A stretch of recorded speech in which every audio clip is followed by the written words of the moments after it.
Hi, everyone. Happy New Year. Welcome to the Unit 3 overview for the K for Me curriculum. And this unit is on construction. Again, I am Melissa, and I am really excited to be connecting with you all today to talk about this unit. I am a consultant with Boston Public Schools who has been collaborating with the Maine Department of Ed for several years now. Please know that you can contact me at any time. My email address is here, and I'm sure you could find my email address in your contacts. Let me know if you have questions and also share things with me that you are excited about and coming across.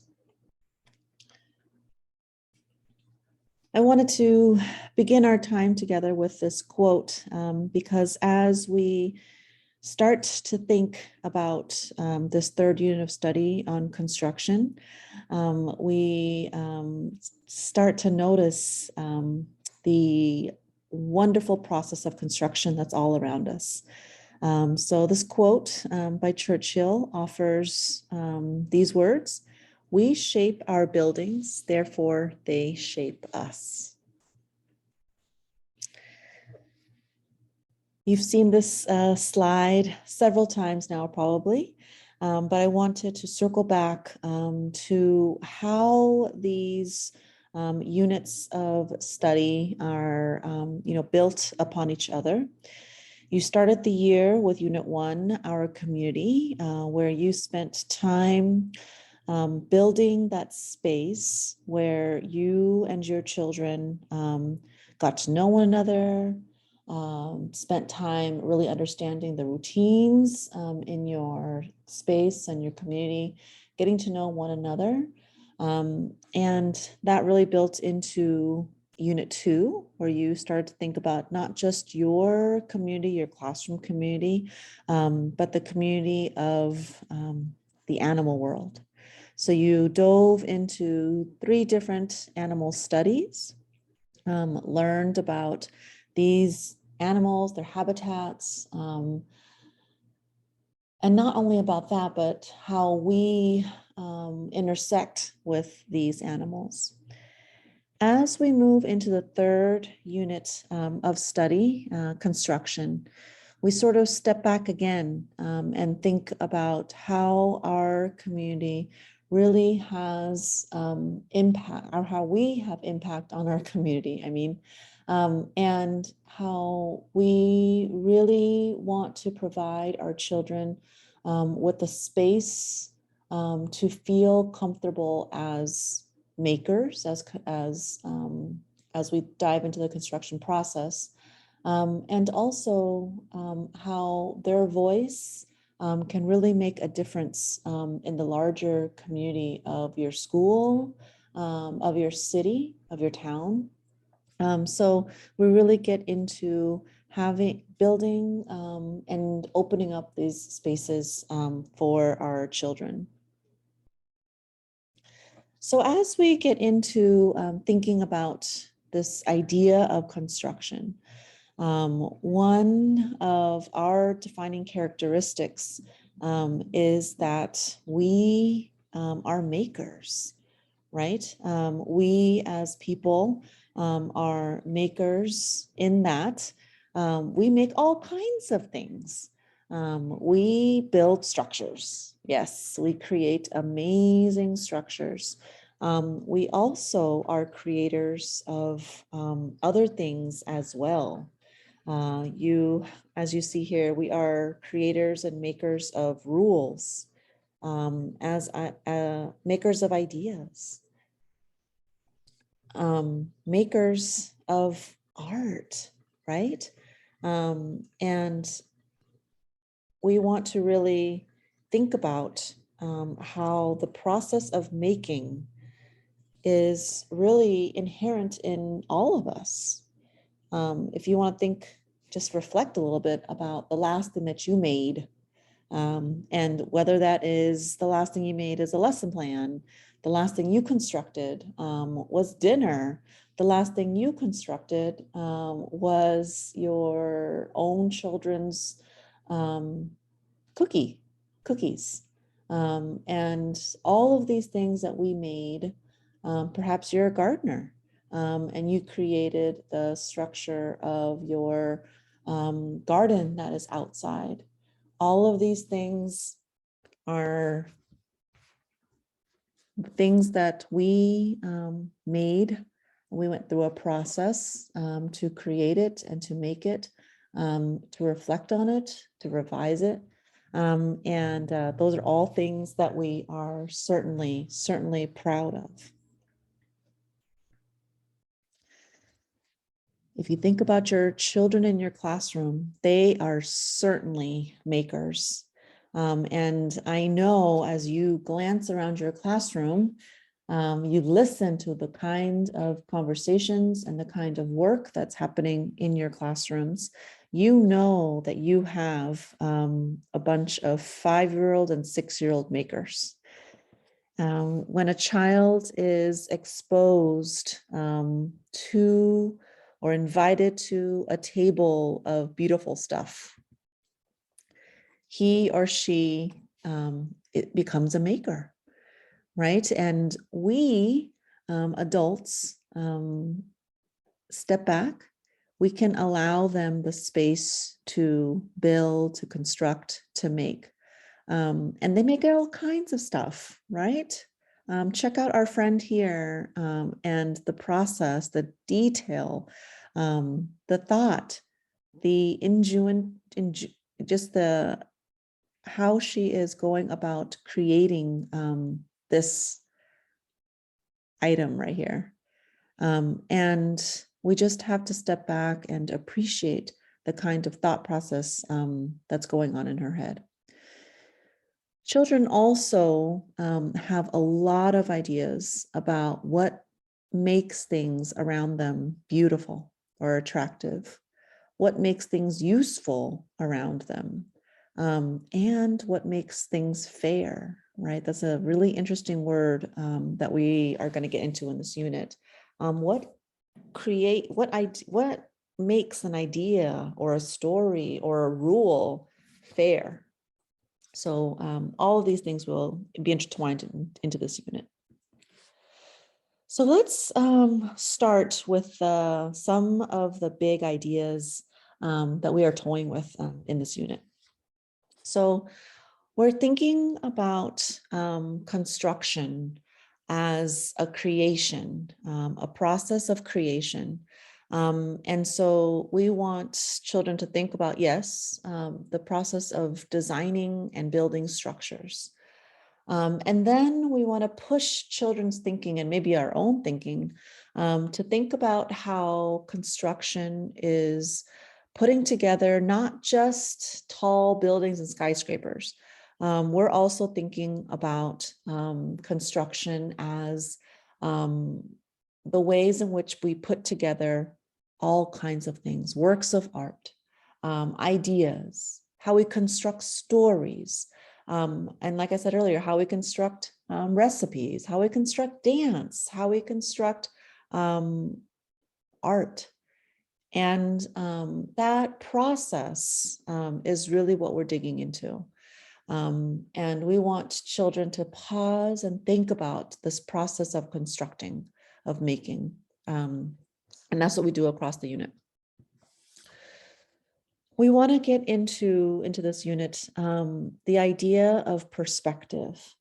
And, there's going to be so many different entry points to think about perspective in the unit. But what we really want children to sort of, really take apart is that we all have differing perspectives about different things. And we may disagree, we may agree. But what is important is that we take the time to think about where perspectives come from.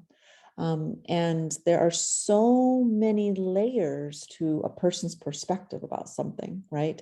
And this could depend on one's culture, experiences, stories, So many layers. When we think about the idea of building and making, we are really thinking about a process that we're going to get into, which is the design and engineering process. And this process has all of these steps, and we want children to really be thoughtful about these steps. So we will be facilitators in these conversations to really push children's thinking in not just being inspired, but asking questions, finding the resources that you need, taking time to make a plan, creating, and then taking time to reflect, review, and improve things that we make our models. And of course, there are materials and tools that we use to create our things. There's tools and materials all over your classroom. But we use different things for different purposes. And we want children to really think about, be careful and thoughtful about the kinds of tools they're selecting. Throughout the unit, there are several essential questions that we'll be addressing. And what we really want to lean into is this unit question. And I will read it slowly so that we can just sort of process it. And the word process is in the question. So what processes help people construct structures, ideas, and works of art? So let me read it one more time, and let's just marinate on it a bit. What processes help people construct structures, ideas, and works of art? So keep this question and lean into it, and you will come back to it and review it and add ideas to it as you answer the question across the unit. But what I'm hopeful for is that the word process is one that you will keep in mind throughout the time with children, because we are hopeful that within this unit, children are having opportunities to slow down and think, slow down and ask questions, slow down and reflect, revise, and really think about not just what they make at the end, but how they got there. So of course, the foundation to the units, to any unit, are these texts that we will spend a lot of time with, and you're used to this by now, multiple reads with each text.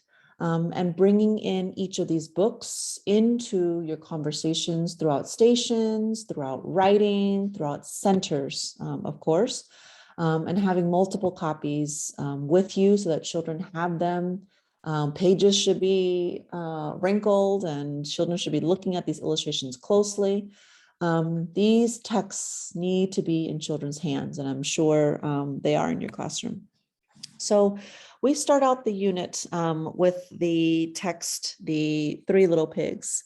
As you know, there's multiple versions of the story. And this version that we chose for the unit is about three pigs who constantly outsmart a wolf, the antagonist in the story.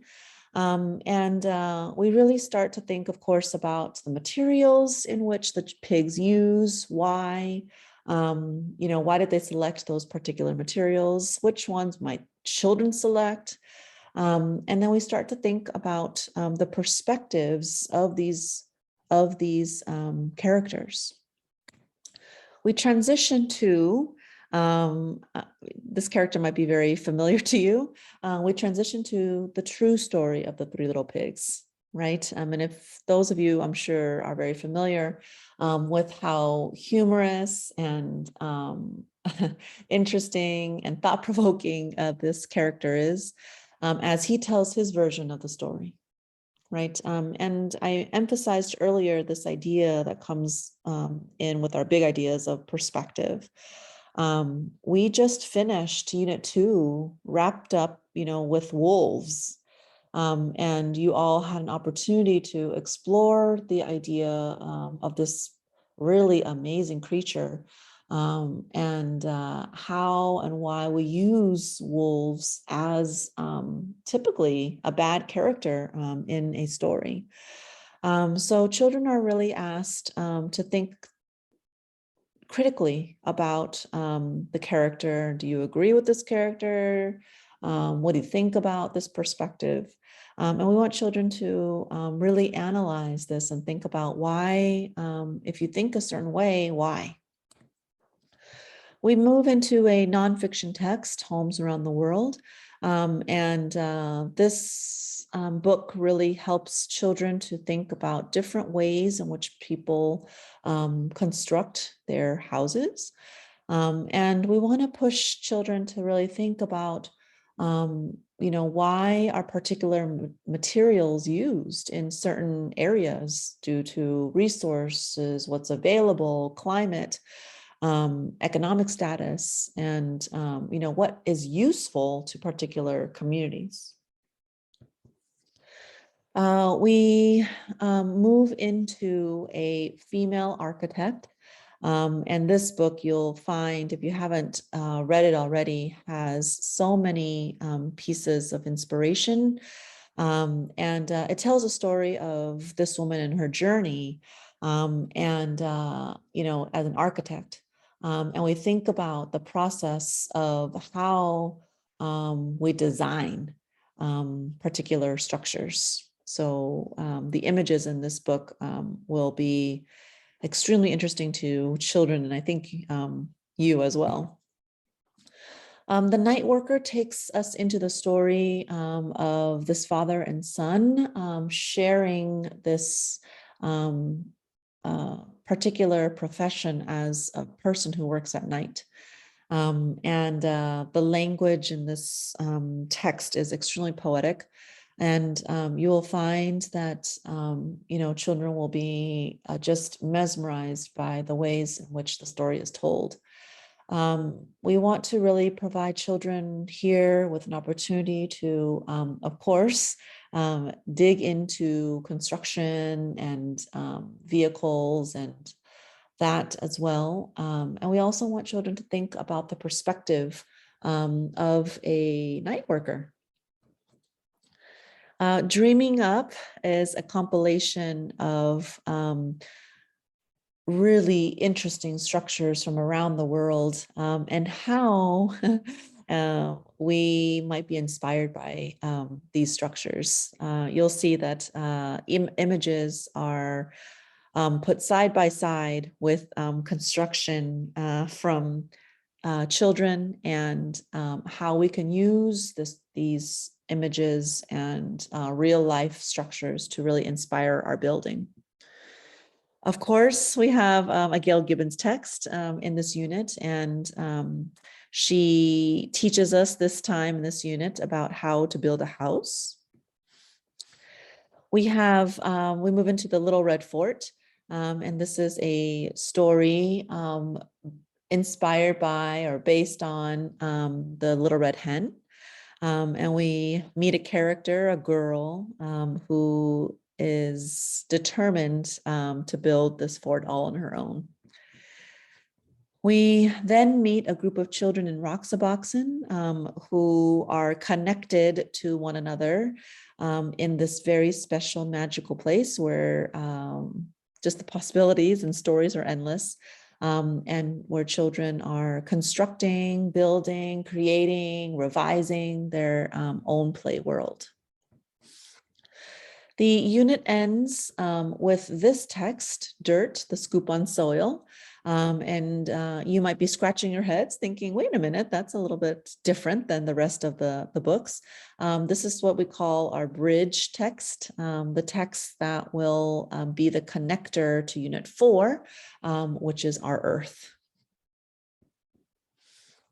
So what's different in Unit 3 than what you've experienced in previous units? So you moved from a 10-week unit and into this 8-week unit. So it's a little bit shorter than Animals and Habitats, the previous unit.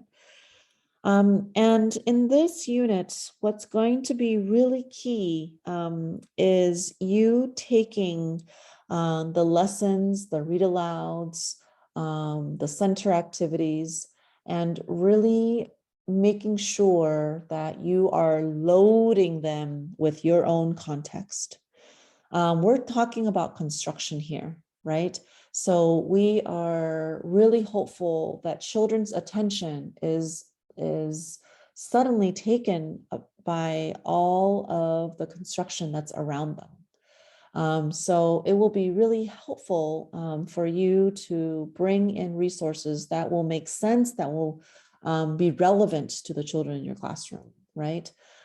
So similarly to Unit 1, our community, we want you to really think about bringing in, printing out, asking families to share images of buildings and construction, fountains and bridges and interesting structures that your children will know, statues, parks, playgrounds, that your children will be excited about, that will be familiar to them. And they are really going to be using those pieces, those resources in all the work, and especially in the culminating project, in this unit. So we'll get into that in a little bit. So get together with your colleagues and really try to put together a collection of images and resources that will really make sense to your kids. In this unit, there's a new media that children will be exploring, and that's clay. And I suggest that if you haven't yourself worked with clay before, find a little bit of time to play with it yourself, right? Get your hands in there. Clay is a little bit different than Play-Doh is, and it has a little bit of a different texture and structure and feel to it. It works differently. So if you haven't had a chance yet, play with it, enjoy it, and figure out, what you love about this new media and what you want to, explore with your children. In writing in this unit, there'll be 2 genres that we'll be exploring, and that is the first one is fictional narrative, and then we'll be finishing the unit with procedure. Each of these genres will be 4 weeks long, and you'll find that procedure will be the revisit of procedure, and how-to books. When circling back, the children will be a little bit more confident with this genre. What's also going to be extremely helpful in this unit is that we would love for the invitation of experts to come into the classroom. And I understand that we are still in a pandemic, absolutely so. And so experts may not be necessarily as invited in as they normally would be. So I might recommend that if you can, look for expert visits that are virtual, whether that's in a Zoom format, in a video format, in some sort of documentary format, but inviting other resources into the space. Because what you'll find is that children will be really excited about certain topics. And honestly, you may not be the expert in that topic. So we want to really allow children to learn from different adults or other it doesn't have to necessarily be adults, other experts within the field that can be a resource to them. So children in this unit will either construct their own dance, or they will construct their own song. And so, you know, a provocation would be to invite in some kind of expert in these one of these fields. And so, you know, if you can find a video on a dancer speaking, you know, let's play that video. If you could invite maybe one of your 6th grade buddies who's an expert dancer and who knows the latest dance tricks, maybe that's the expert you invite in, or videotape that 6th grader and then play it in your classroom. So figure out ways that we can incorporate some other voices from outside of the classroom in order for children to continue their research and build their knowledge. And of course, as I've been mentioning before, one of the biggest changes in this unit is that there is a project. There's a project in Unit 4 as well, in the unit to come. In Unit 2, you had a showcase of learning, right? And in this unit, will be working on a project that starts pretty early on in week 4. And you'll be working for 4 or 5 weeks on this project, on this singular project that the children will come up with. And we'll talk about that in a bit. So the process in which the children will be leaning into is this engineering design process. And the idea of construction, the idea of making really revolves around this process, whether it's formal or informal. And we're going to go over these steps together. As we go through the steps, just think about in your head, what's one thing you've designed or made recently, right? And how did you make it? I mean, what was your process? I mentioned earlier the idea of making cookies. There's a process to that, and I'm not really good at it, but there's a process to it, right? And, the final result is very satisfying. However, when we think about how essential the process is to making these cookies, it's really actually probably just as important as the end product. So let's go through the steps of the design and the engineering design process. You will be recreating this image with your children during the unit. And of course, there's also these slides and also paper format of these slides for you when you need them. So the first step in thinking about the engineering and design process is thinking about the problem. Essentially, what is the dilemma? What is the problem? Are you trying to solve something? Or are you trying to make something? Are you trying to accomplish something? And thinking about these questions, we want to really consider experts. Have others done it already? Or have others made something like this already? What can I learn from it?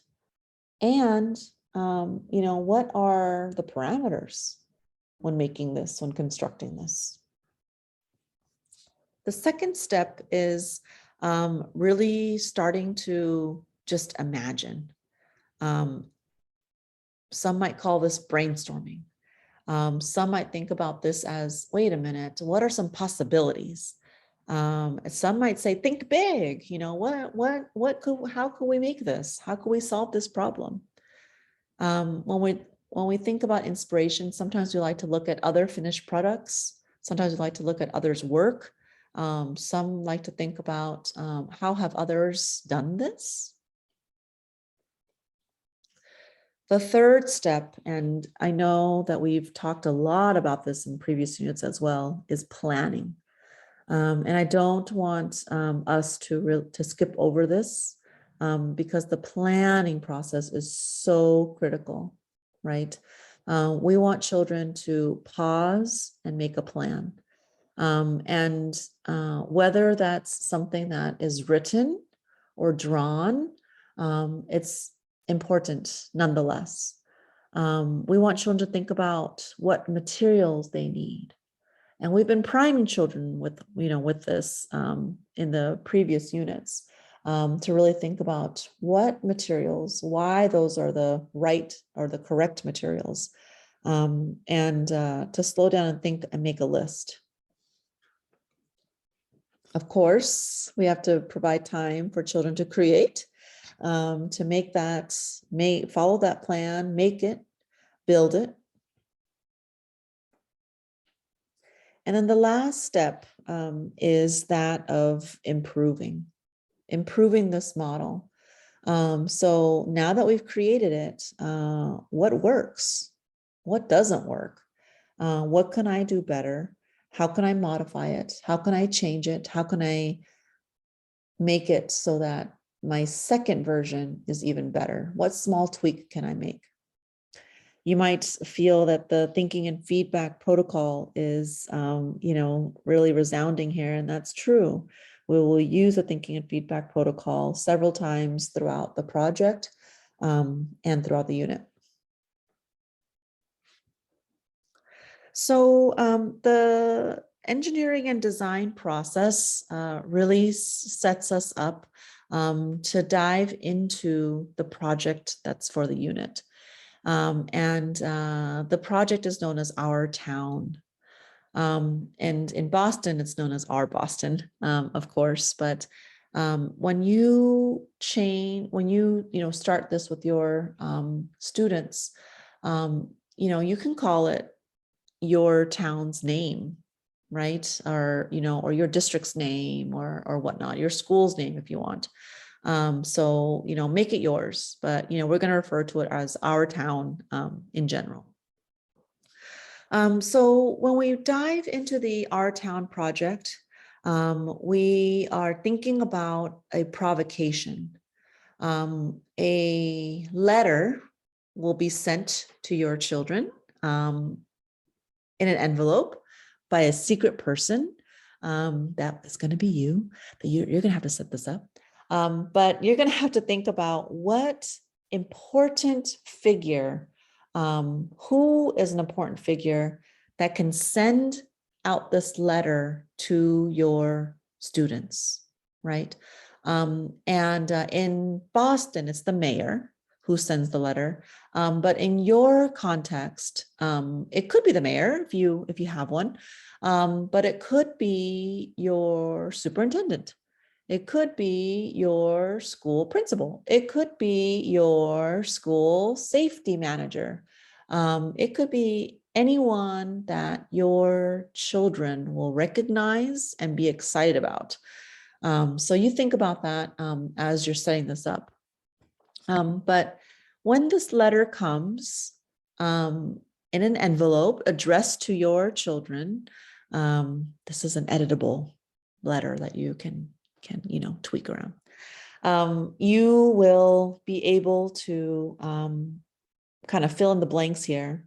But when this letter is received, this is the idea that this is the provocation. This is the big question that the important figure will ask your students. What ideas do you have about construction that could make your town a fairer and more interesting place for children?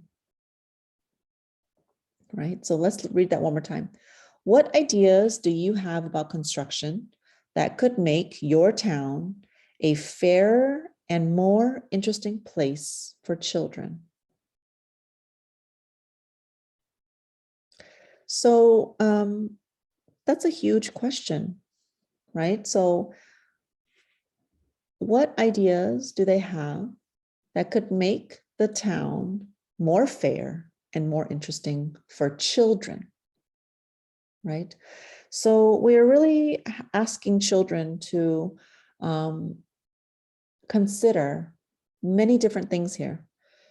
We're asking them to consider the word fairness, right? And that's a big word. And I think that it's important for you to all to consider it for yourselves individually, and also have conversations with children about this idea of fairness.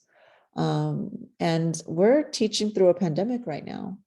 Many ideas might come up when you pose this question about fairness. So what will be more fair? What might make the town more interesting?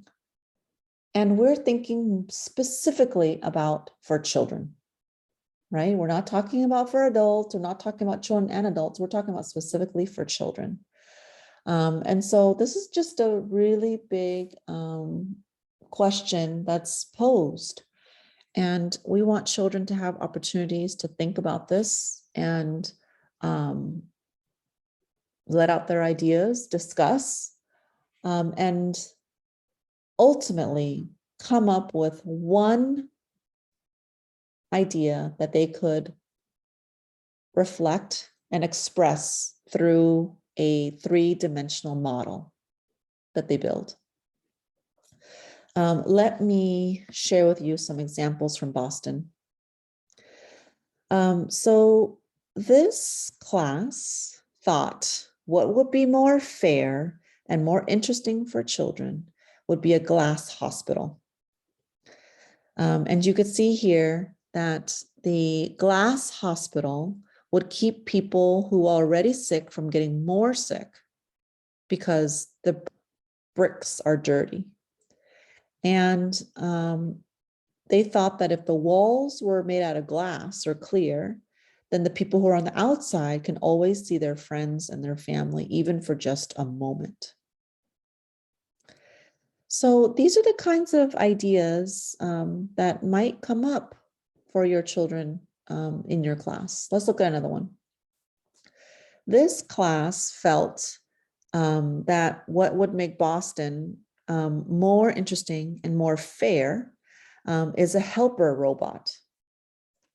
A helper robot would support people with physical disabilities.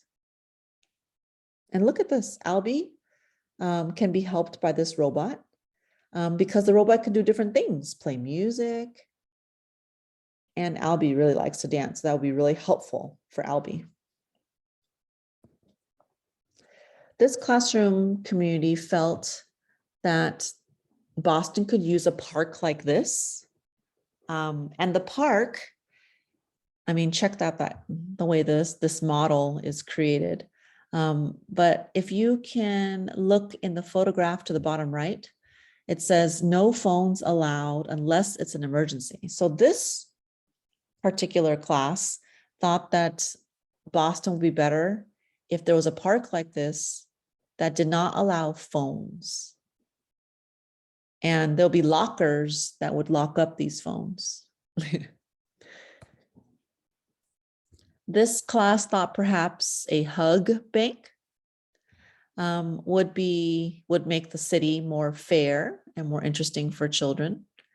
And there's a robot at the hug bank that can come out and give you a hug, right? It can also provide resources such as food, a car, a house. So as we think about, I'm just going to just scroll back so you could see some of these projects and notice that they're a model, a three-dimensional model that children built. And their ideas are loud and clear, right?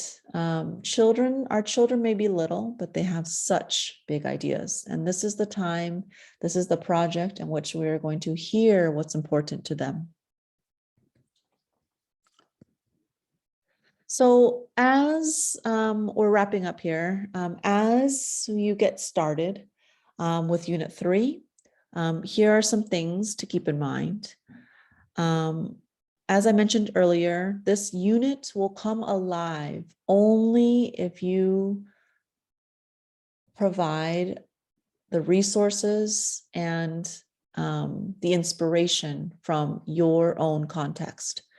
So work together to create and to collect this collection of images and resources that will be helpful for your children, that your children will be excited about to see. When they do research, they'll be excited about because they'll know about some of these places and that they'll connect with. Work together. As you start the unit, listen to the children. There's a tool in the resources area called an entry point tool, and use it. Start to take some notes about what is interesting to the children. And that will really shape and guide how the rest of the unit goes. Begin thinking about the project early, right? So if you are starting to notice that children are interested in a certain thing, go with it, right? Go with it and allow it to unfold. Children are going to start talking about things that are unfair and fair, right? Listen to them and ask questions. Provide provocations that will allow children the entry point to continue their thought process. Reach out to experts early if you're going to invite them via Zoom, or I'm not sure if perhaps you have experts within your building that you can invite in. You'll never know if your principal is also a dancer, or if your the teacher next door is also a gardener. Think about these experts that are around you. If not, start thinking about ways in which you can invite experts in creative ways. So as we end our time together, I want you to really think about how this unit is going to unfold, and take your time.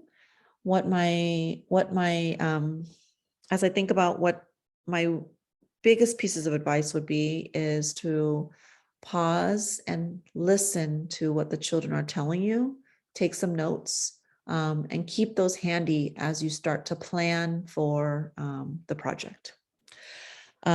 Lean into the design and engineering process, and listen to children as they really think and slow down with you on their processes. I'm going to conclude with this quote: "Good buildings come from good people, and all problems are solved by good design." So please, please, please do not hesitate to contact me if you have questions. I cannot wait to hear and see the kinds of work that grows out of this unit, and the kinds of ideas that children are sharing with you. I will talk to you very soon. Bye.